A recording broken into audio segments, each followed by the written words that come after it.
Chelsea. Have you ever wondered, what is this place and how did I get here? What is this place and how did I get here? How did I get here? Yeah, me too. Life is an unscripted adventure, and I invite you to join me on mine. Together, we're going to meet some really cool people, and not your usual suspects either. These people are doing it. They're living happy, fulfilled lives, changing the world, changing their communities, or even just changing themselves. Hopefully, they'll inspire us to do the same. And if not, you'll have a little fun along the way. Well, I think what I've done for my own being in that dark space of just not knowing, because I like to know, you know me. I like to know when, how, when, where, what, and why, and I like to know it all the time. Mm-hmm. And I think that just being okay there and just accepting, you know what, you're not going to know, but I don't, it was the strangest thing for me. Most of my audience knows my life and what's been going on with me in my world, and there was this moment when I realized, you know what, I don't have the answers, but I just know that it's going to be okay, and that sort of unlocked the ability for me to start walking forward, sure. finding that little place, because I always ask myself, well, if I'm not going to do what I've been doing, you know, for the last 42 years, what should I be doing, and who's figuring that out? Like what is the that thing is and then I lost a lot of trust, because I thought, well, how can I trust that? Mm-hmm. Because I've done this for 42 years. How do I know what's the right way? And people will say to you, oh, you'll know in your soul. But it's like, I've known a lot of shit in my soul. And that's a lot of conjecture, too. You know, I think that there comes a moment where we really surrender and get out of the way, and something starts to bloom inside of us. And I think everybody has their own timing with it. I don't know that it happens in an instant, although it can. Mm-hmm. It's happened for me at sometimes in an instant, and other times it took years. Mm-hmm. But what I didn't know during that time is I was drawing out something about me that I really didn't want any longer, that didn't fit in my future. Right. And it was an unraveling process that took a certain amount of strength and courage. And I think, you know, there's a really delicate balance between intention and getting clear on what you want, and then surrendering and letting go so something greater can take over. Now, trusting in the unseen with a personality like yours and a personality like mine, you know, you'd love to control the outcome, because that's what we do best, right? But if you're talking about the quantum model of reality, when you're truly connected, you would never try to control the outcome, because you're looking forward to that quantum moment where it comes in a way that you've never expected, and it surprises you. Mm-hmm.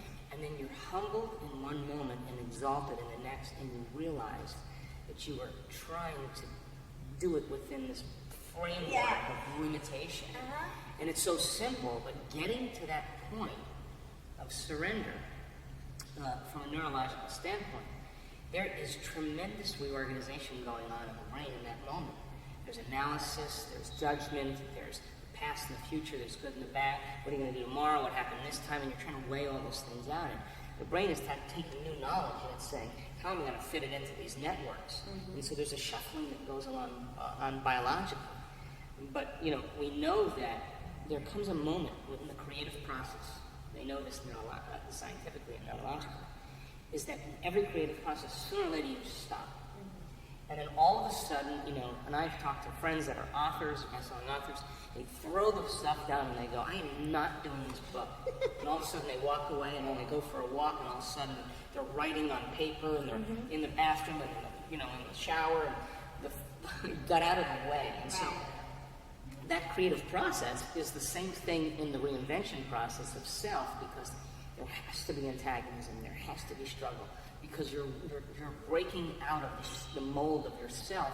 And then when there's that pause, there's an elevation or a spike of gamma brainwave patterns in the right hemisphere, which is the creative center. And all of a sudden you go, was that so simple? And you have it when you're brushing your teeth, or washing the dishes, or watching your kids sleep, or you're changing a radio station in your car, and all of a sudden you get it, and you just start laughing. But that process, I think that if we practice it more and more, it'll become a skill. Yeah. But I think every great person, creative-wise, had to separate themselves from social and consensus reality to be able to really go through that process. And they were considered crazy people, but you feel like you're going crazy. You do.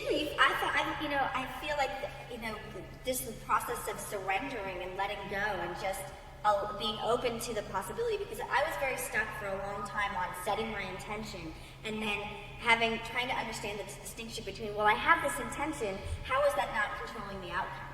And then realizing that I can have an intention and I can have a desire for what I want to have happen.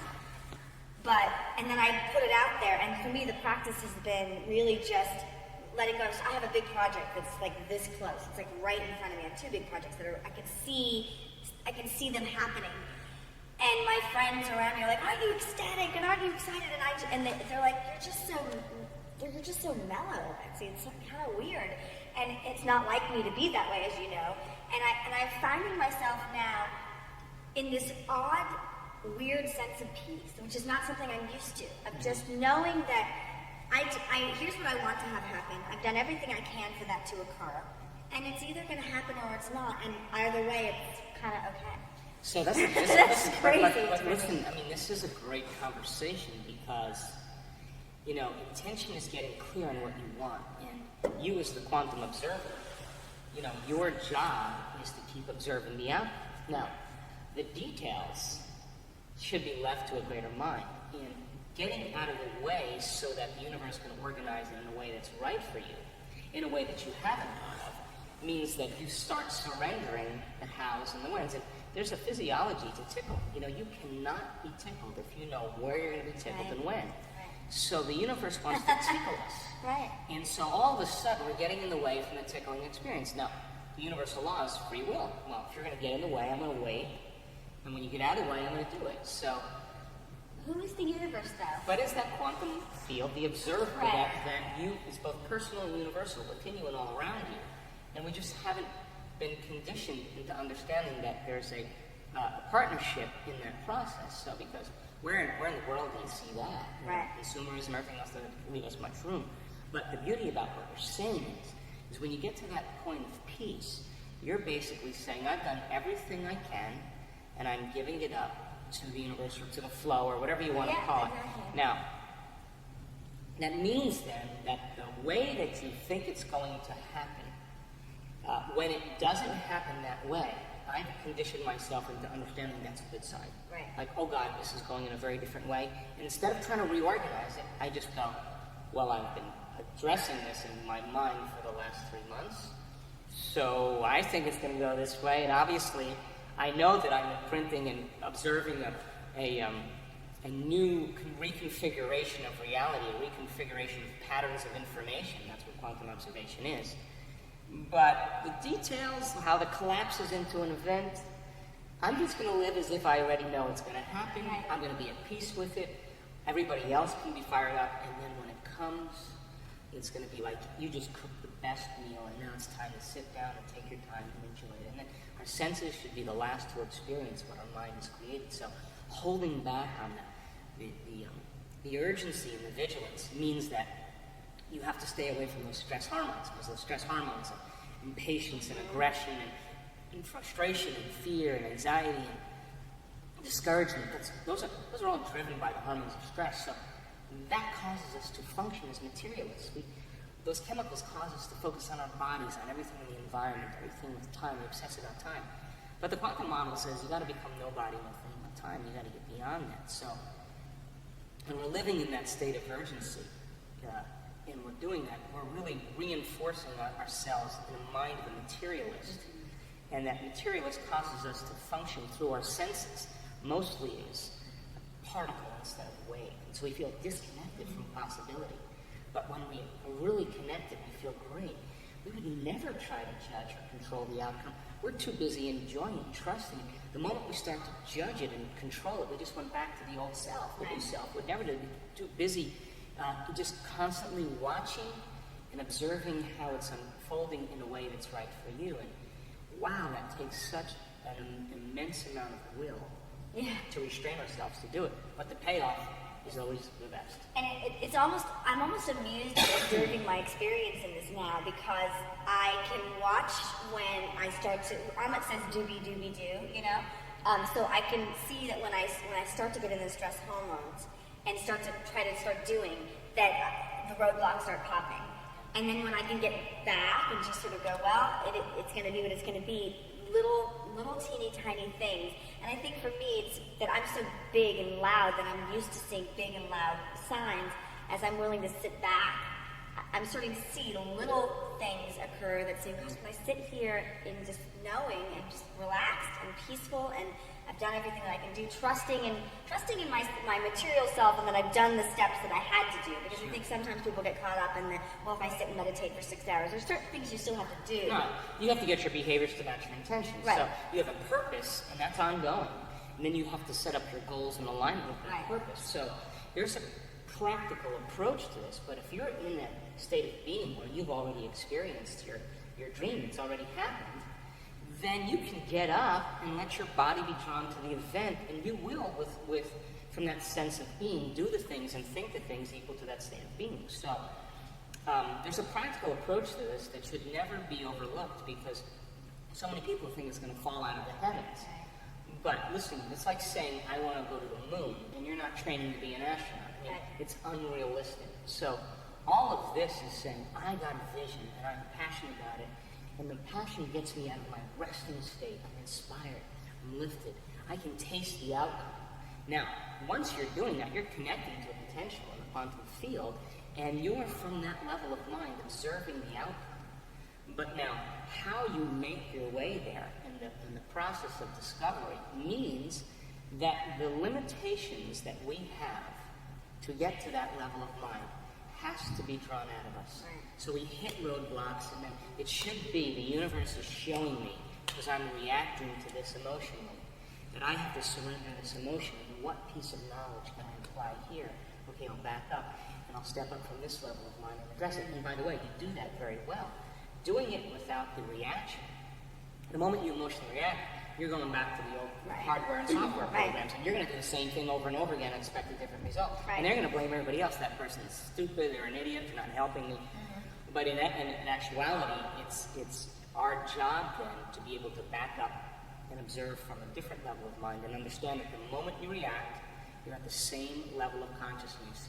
It keeps you connected to the same reality, because in the new reality, you can't bring that. So it's what a level of awareness you have to play at. But at the end of your life, or end of our lives, the only thing that's going to matter is, wow, I really did it. Right. Well, that's the thing that I've come to know, is that I've been here for 42 years, almost 43 years, and when I get into that space of hitting a wall, the first thing I do is I look back and I go, wow, I've actually made it this far.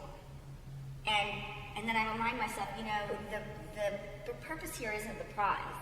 The purpose here isn't the whatever it is that I'm trying to manifest in my material life in terms of this project that I want to do or this thing that I want to have.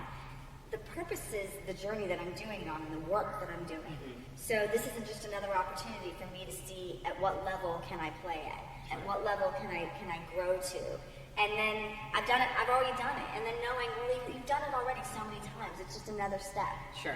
And it's interesting, because I'm listening to your talk and I'm thinking, well, then if we're dragging our old emotional self, trying to drag our old emotional self into the future, the emotion is really a record of the past, so you can't bring that to the future. So it's a very key moment, because you have to begin to understand that laying down that emotional self is keeping you connected to the old reality, and so it takes certainly a certain amount of understanding to be able to say, I'm at peace. Well, that means that you're really close and you're free from the old self. Now, end of your life, a memory without the emotional charge is called wisdom, and that's the name of the game here, because you're going to say, yeah, I took on this role as a woman and with my beautiful children living in LA and da-da-da-da with my mom, and then all of a sudden you're going to look at your life and say, I love that lady.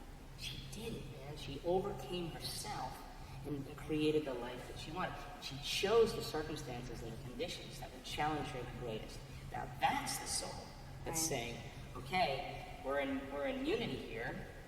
We negotiated this, and now let's see what you got, because if you come out of this lifetime from as the same emotional self, you haven't evolved at all. Right.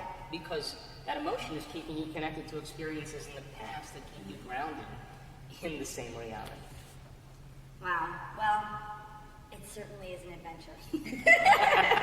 I don't know, what else is there to do? I know. I mean, it's sort of like that. It's like, well, this is kind of what life is, and you can either have fun with it or you can be miserable as you go. But I found recently that I'm sort of having fun with this game. I'm actually enjoying.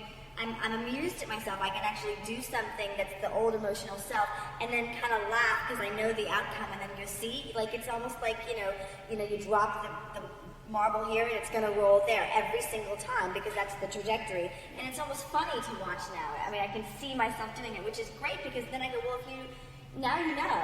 So now what are you going to do? And then it's the fun is in finding them. Now what are you going to do? I mean, I'm in my own life struggling with the idea of if it's not that old, like if I'm not my brain and my body, then what else?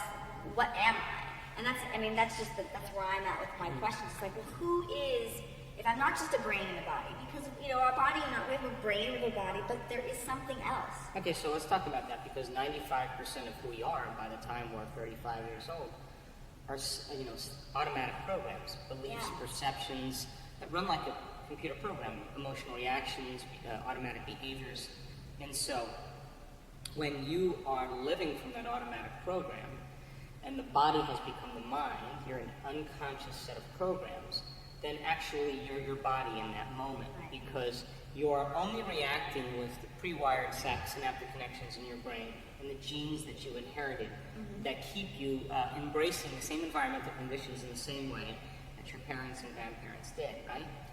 Now, the moment you begin to become conscious of your unconscious self, now you're no longer the program, but you're a consciousness observing the program, and you begin to objectify the subjective self, and you begin to emulate the observer because you're observing the old self. Now, that transcends analysis, transcends self-judgment, it transcends self-hatred, although when you look, sometimes you don't like what you see. Yeah. But I think if we keep observing it and realizing it's us that's creating that out there, then we have to keep bringing it back to ourselves. As we begin to become more conscious of those subconscious and unconscious programs, the more we get clear on who we are when we're not a body, when we're not a brain, right? And who we can be. Absolutely. Because it's the greatest gift I think that I've gotten recently is that just because I was that, because you said, you don't like what you see, I think every person, including myself, can look at many moments in my life and go, ooh, I didn't like that person, or oh, that wasn't, I would never have wanted to be that. But then it's the willingness to say, okay, well, that's who I was, but that's not who I need to continue to be. So, and there's such a freedom in that. There's a huge freedom in that because then you're not conditioned by religion or tradition or culture to say that you got to carry your guilt around or shame around. That's the old model of reality, right? The new model of reality says, look, that guilt and that shame is just an emotion from the past, and the intelligence within you that's giving you life wants you to be happy. And if you're happy being unhappy, listen, it's going to say go for it. And we're not punished for our sins, we're punished by our sins. Right. Because as sin is a state of being, it's the way we think and feel. So karma is no mystery. We experience karma every day. With the same life, the same experience, the same thinking and the same feeling, keeps our reality, observing the same reality in anticipation of the known and familiar things in our life.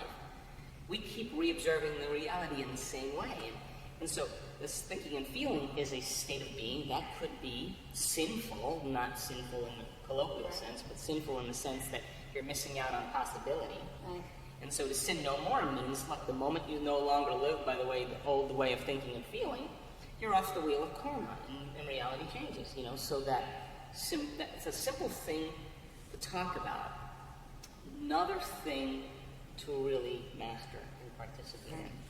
Well, I think that's the trick, is that for me, it's just becoming, realizing that I don't have to be a master and just taking it one step at a time and allowing myself to be wherever it is I am. I mean, if I'm feeling, one of the things I've learned recently is the idea that, if I wake up in the morning and I have anxiety and fear and stress, instead of trying to shove it away with positive emotions and think happy thoughts, I just sit with my anxiety for a little while and really try to figure out where is it coming from and what is it that something's trying to tell me, or what is it that I need to pay attention to, and what do I need to be listening to, and be with it. And usually I can find it. I can say, oh, it's because, whatever it is, as opposed to just trying to shove it away.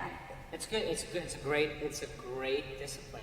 And that level of self-observation is what begins to cause you to choose or not choose. Right. And so, if you look at a functional brain scan of someone with anxiety and someone with depression, they look exactly the same. Anxiety is obsessing about some worst-case scenario. Mm-hmm. And to the exclusion of everything else, you're paying attention to such a degree that you're turning on the hormones, and your body physiologically is believing it's in that future event. So you're experiencing that worst-case scenario emotionally. Right. Now, you do that once, you do it twice, you notice a change in your internal state. But if you keep thinking and feeling that way over and over again, you'll condition your body to be the mind of anxiety. And when the body becomes the mind of anxiety, it's a subconscious program, it'll have a panic attack without you. Right. And you'll try to consciously control it, but you're not going to be able to control it because it's in the operating system. You have no control over it, but you've conditioned it that way. You have a functional brain scan with someone with depression.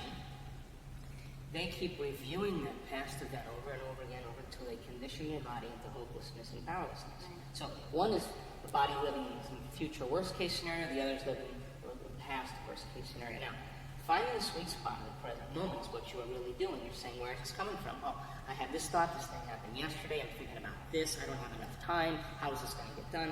This is survival, this is what we do. Right. And so then when you say, okay, I understand where it's coming from, I can feel all these feelings. Okay, I'm going to experience them. Now, let's see if I can change it around just by a simple way of trusting or a simple affirmation, something that I want to believe in. Or let me thanks for my kids and the life that I have and the opportunities I have in front of me. I'm just going to memorize this feeling of gratitude. Gratitude means that there's possibility, because when you're in a state of gratitude, you're in a state of receivership because the event is happening already. So switching that level of anxiety to something like gratitude. Well, the research shows that gratitude increases productivity, it increases creativity, it increases health, it increases connectedness, it increases communication, just by making that simple switch. Now, it's not thinking positively. It's taking a moment and saying, I'm alive, I'm healthy, I got beautiful kids, I got a great life, I got a great mind, and I got possibilities laying out in front of me. I forgot I was focusing on the worst thing instead of what I really, really have and what I really want. So I think we've been hypnotized and conditioned into believing that we need a reason for gratitude, a reason for joy. That's the old model of reality of cause and effect. When this event happens, or my promotion happens, or this relationship happens, then I'll give thanks. That's materialist, living by his or her senses. The quantum model says, I'm just going to fall in love with that potential. I'm going to give thanks as if it's already done. And then I'm going to get up and live as if my prayers are already answered. I'm going to look totally crazy to everybody, but I'm going to look unfamiliar. I'm going to look like unknown. And that begins to cause you to move out of the predictable life into the unpredictable. Wow. So, let's go live an unpredictable life. It's way more fun. I think we are. It's way more fun. Thanks.